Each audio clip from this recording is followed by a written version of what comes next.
मैं किसी को नहीं मानता, मैं मानता नहीं किसी को, भूल जाओ। किसी को लगता है मैं राजीव दीक्षित को मानता, मैं किसी को नहीं मानता किसी को नहीं। इन सबसे मेरी यारी दोस्ती है। राजीव दीक्षित कहीं मिल जाते तो उनके साथ में आम चूस लेता बैठ के, ओशो मिल जाते तो कभी संभोग पे बात कर लेता।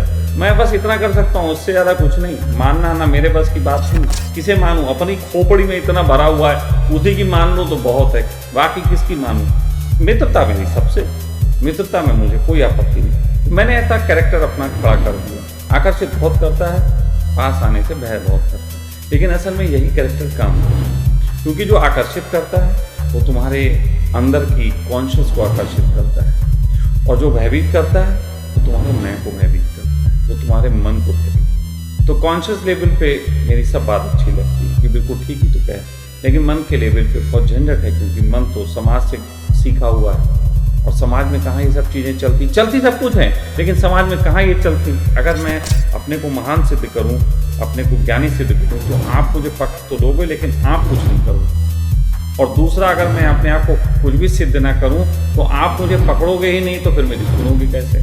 फिर सामान्य इंसान मान के छोड़ दोगे। और यही होता है, या तो कुछ लोग मानते हैं कि सखा बिल्कुल महान है, बिल्कुल भगवान है, तो वो पकड़े हुए हैं, और कुछ लोग ऐसे मानते हैं यार एक अदना सा इंसान है, वो छोड़ के चल देते हैं।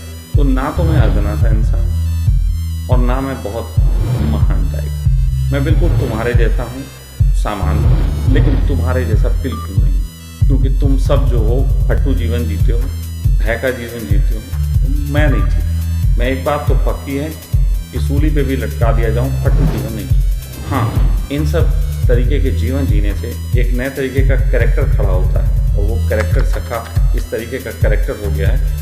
आकर्षित भी बहुत करता है और पास आने से फटती भी बहुत। मेरे विरोधी भी मेरे सारे वीडियो देखते हैं, ये खासियत है। ज़्यादातर के तो प्रेम करते हैं वो देखते हैं, मेरे विरोधी जरूर देखते हैं, और जो प्रेम करते हैं वो देखते हैं और चुपके से देखते हैं। हालत यह है कि सेक्स की किताब आदमी पढ़ता है जो जीवन का बिल्कुल महत्वपूर्ण हिस्सा है हर एक के जीवन में, तो उसे गीता में रख के पढ़ो। और अगर एक ऐसी फिल्म देखेगा जिसमें कत्ल दिखाए जाएंगे, KGF पार्ट 2, मुंह पे हथौड़ा, ऐसा होता है, मुंह पे हथौड़ा मार तो मर ही जाता है आदमी। KGF, मम्मी मैं KGF जैसा ही, जस्ट ये तो कूल है ना।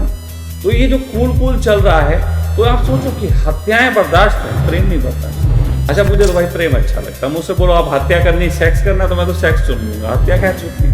हाँ, तुम लोग हत्या चुन सकते हो तो मुझे जरा बता देना, फिर तुमको हत्याएं दे देते हैं, थोड़े से सुपाड़ी उपाड़ी खिलवा देंगे। वो भी तुमसे होगा नहीं, तो वो भी तुम केवल ड्रामा करते हो। तो हालत ये है कि ना तुम सेक्स जी पा रहे, ना तुम हत्या कर पा रहे।